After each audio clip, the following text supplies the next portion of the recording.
देखिए हम लोगों का क्वेश्चन क्या है कि यदि डाइसैकराइड के अपचायक समूह यानी एल्डिहाइड अथवा कीटोन आबंधित हों तो वे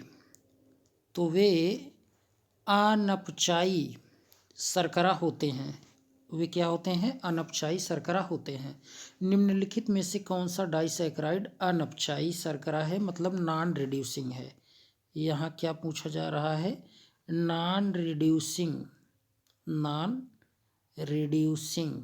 ठीक, देखिए पहले तो आप जान लीजिए कि रिड्यूसिंग शुगर और नॉन रिड्यूसिंग शुगर कहते किसे हैं। ध्यान दीजिए, एक यहीं पर आप समझ लीजिए ज़रा सा, यहीं पर आप समझ लीजिए रिड्यूसिंग नॉन रिड्यूसिंग कहते किसे हैं। ध्यान दीजिए, पहले आप देखिए रिड्यूसिंग शुगर किसे कहते हैं? Reducing sugar. तो ये ध्यान दीजिए कि रिड्यूसिंग शुगर हम ऐसे शुगर या कार्बोहाइड्रेट को कहते हैं जिसको टॉलेंस एंड फेलिंग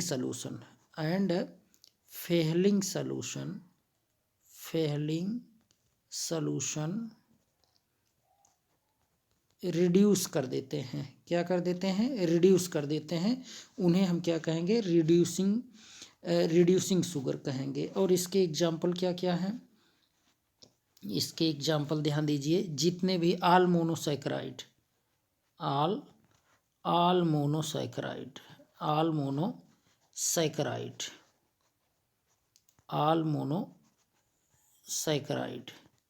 और इसके अलावा जैसे आप देखेंगे आपको ये भी देखने को मिलेगा, जैसे आप देखें माल्टोस, डाइसैकराइड में भी माल्टोस और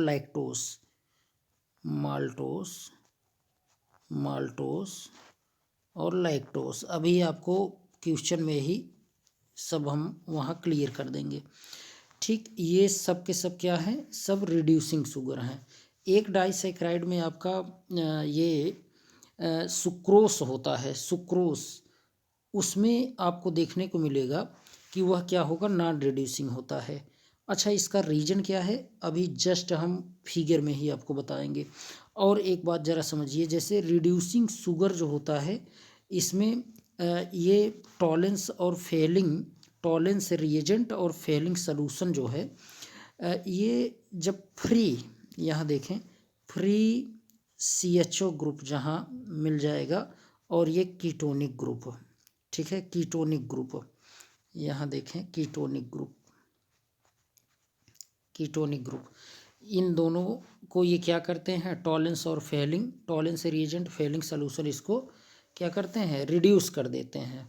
ठीक, तो यही आपको अभी देखने को मिलेगा इसमें। जैसे आपके पास अगर माल्टोस तो इसको भी रिड्यूस कर देता है और लैक्टोस को भी रिड्यूस कर देगा, लैक्टोस और सभी मोनोसैकराइड, आल मोनोसैकराइड।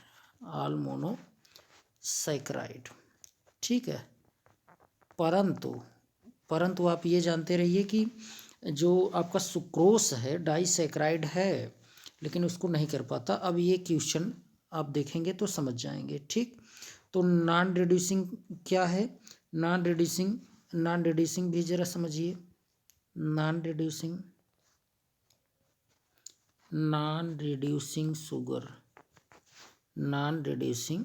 शुगर, ध्यान दीजिए। तो आप कहेंगे ऐसे कार्बोहाइड्रेट या ऐसे शुगर जिसको आप कहिए ऐसे कार्बोहाइड्रेट या ऐसे शुगर जिसको टॉलेंस रिएजेंट और फेलिंग सॉल्यूशन रिड्यूस नहीं कर पाते, उसे नॉन रिड्यूसिंग शुगर कहते हैं। इसके एग्जाम्पल आपको सुक्रोस देखने को मिलेगा, है ना, सुक्रोस। अब आइए देखते हैं क्वेश्चन पर। आइए देखिए क्वेश्चन में क्या कहा जा रहा है। और यहाँ पूछा गया है क्या? अनपचायी शर्करा मतलब नॉन रिड्यूसिंग। तो अब आपको इसमें पहचान करना है। पहचान वैसे भी कर सकते हैं और हम आपको यहाँ फिगर से समझा रहे हैं। देखिए यहाँ इस संरचना को देखिए, पहली वाली संरचना को ज़रा ध्यान से देखें। इसको पहले वाले को इसको ज़रा देखिए। ये क्या है, यहाँ नीचे OH था, है ना, OH है, और यहाँ भी OH है। अब इसे देखें तो ये पूरा, ये वाली संरचना ज़रा देखें, इतने को देखिए, अभी इसको भूल जाइए कि ये जुड़ा हुआ है, ठीक। तो ये क्या है, ये आपको मिलेगा अल्फ़ा डी ग्लूकोस है। क्या है, अल्फ़ा डी ग्लूकोस है, ठीक।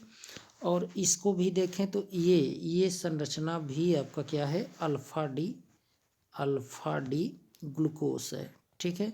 अब आप सोचिए कि अल्फ़ा डी ग्लूकोस से मिलकर कौन बना होता है, तो आप कहेंगे कि माल्टोस। क्या होगा, माल्टोस। ये तो जानकारी के लिए है बस, ठीक। अब आप समझिए यहाँ पर क्यों ये नॉन रिड्यूसिंग, मतलब नॉन रिड्यूसिंग है या रिड्यूसिंग है, ये चेक करिए। देखिए यहाँ तो ये तो बांड, यहाँ पर ग्लाइकोसिडिक बांड बन गया है, ठीक। यहाँ तो फ्री है नहीं, लेकिन यहाँ आप ज़रा देखिए, यहाँ पर यहाँ देखिए, यहाँ देखिए ज़रा, यहाँ देखने को मिल रहा होगा कि जैसे ये कार्बन है, यहाँ पर क्या है, कार्बन है, थोड़ा सा इसको और बड़ा कर लेते हैं, ठीक। यहाँ पर क्या है, कार्बन। अब कार्बन से ये ऑक्सीजन इलेक्ट्रॉन को अपने साइड खींचेगा, है ना, तो ये बॉन्ड क्या करेगा, ये ब्रेक कर जाएगा, और यहाँ इस पर नेगेटिव चार्ज आ जाएगा, और इस कार्बन पर आ जाएगा पॉजिटिव चार्ज, ठीक, पॉजिटिव चार्ज आ जाएगा। अब ये क्या करेगा कि ये जो OH है, OH, इस H से इलेक्ट्रॉन ऑक्सीजन खींच करके यहाँ डबल बॉन्ड बना लेगा। मतलब ये जो कार्बन है, इससे यहाँ OH जुड़ा हुआ है, आप देख रहे हैं, है ना, तो इस H से इलेक्ट्रॉन ले लिया, तो इस H को ये क्या करेगा, हटा देगा, और ये H प्लस जाके इससे जुड़ जाएगा, ठीक। तो ये तो हो गया, OH इधर ये जुड़ गया, और यहाँ कार्बन डबल बॉन्डेड हो जाएगा, ठीक। और ऊपर तो यहाँ H जुड़ा ही है, आप देख रहे हैं ये, ठीक। नहीं समझ पाए होंगे यहाँ, देखिए यहाँ समझिए, जैसे ये इतनी संरचना को ध्यान से देखिए, इतनी संरचना को, ठीक, इतनी संरचना को देखिए यहाँ, इसको ये ऐसे यहाँ समझिए। देखिए ये तो आपका कार्बन है, अब कार्बन है तो ये ऑक्सीजन अधिक विद्युत ऋणी है, आप देख रहे हैं, इलेक्ट्रॉन जो साझेक इलेक्ट्रॉन है ये उसको ले लेगा, तो यहाँ नेगेटिव चार्ज आ गया, ठीक। और इस कार्बन पर क्या आ गया, पॉजिटिव चार्ज। अब कार्बन पर पॉजिटिव चार्ज इलेक्ट्रॉन की कमी है, तो देखिए अब ऑक्सीजन विद्युत ऋणी है, तो ये तो हाइड्रोजन से ही खींच लेगा इलेक्ट्रॉन को, हाइड्रोजन से, यहाँ हाइड्रोजन को हटा दीजिए, H प्लस के रूप में वो आएगा, और यहाँ इस O से जुड़ जाएगा। ये बॉन्ड पूरी तरह से यहाँ से ये टूट चुका है, ध्यान देना अब, ठीक। तो इस कार्बन का जो पॉजिटिव चार्ज है, ये लोन पेयर जो इलेक्ट्रॉन खींचा हाइड्रोजन से, वही कार्बन को दे करके ये क्या करेगा, डबल बॉन्ड बना लेगा। तो यहाँ पर देखिए क्या हो गया, ये इतने को देखिए, ये क्या हो गया, CHO हो गया। कार्बन से ऐसे हाइड्रोजन जुड़ा है और नीचे डबल बॉन्डेड हो गया, ठीक। और इधर की तरफ यहाँ ये देखिए, इधर की तरफ फिर जुड़ा है ना ये, तो ये आपका CHO हो गया। इसीलिए ये क्या है, ये रिड्यूसिंग शुगर है। क्या है, रिड्यूसिंग शुगर, ठीक, ये समझ गए होंगे। लेकिन यहाँ पूछा क्या है, नॉन रिड्यूसिंग। अब देखिए ज़रा इस रिंग को, सेकंड वाले को देखिए, ऐसे यहाँ भी हो जाएगा, आप समझ गए होंगे, ये भी रिड्यूसिंग है ना। और ये चौथा देखिए, ये भी रिड्यूसिंग है, यहाँ देखिए, यहाँ इस कार्बन पर, ठीक, ये भी रिड्यूसिंग है। लेकिन अगर आप इसको दूसरे विकल्प में देखिए, दूसरे में, तो यहाँ से अगर ये इलेक्ट्रॉन को ऑक्सीजन खींच लेगा, तो अब आप ये अगर H यहाँ से निकालेंगे, H यहाँ से अगर आप निकालेंगे, तो ये H अगर यहाँ से जाएगा, तो बताइए क्या यहाँ CHO बना, नहीं बना। इसीलिए यह क्या है, नॉन रिड्यूसिंग है, नॉन रिड्यूसिंग। और आप ये भी जानते होंगे कि ये क्या है, ये देखिए अल्फ़ा डी ग्लूकोस है, और ये क्या है, ये बीटा डी फ्रक्टोस है ना, बीटा डी फ्रक्टोस। तो ये किसका स्ट्रक्चर है, तो ये सुक्रोस का स्ट्रक्चर है, किसका है, सुक्रोस का, ठीक। तो इस तरीके से जो आपका इसमें आंसर हो जाएगा वो कौन सा होगा जान रहे हैं, ये दूसरा वाला ही हो जाएगा यही। ठीक, उम्मीद करते हैं इसे आप समझे होंगे। थैंक्स।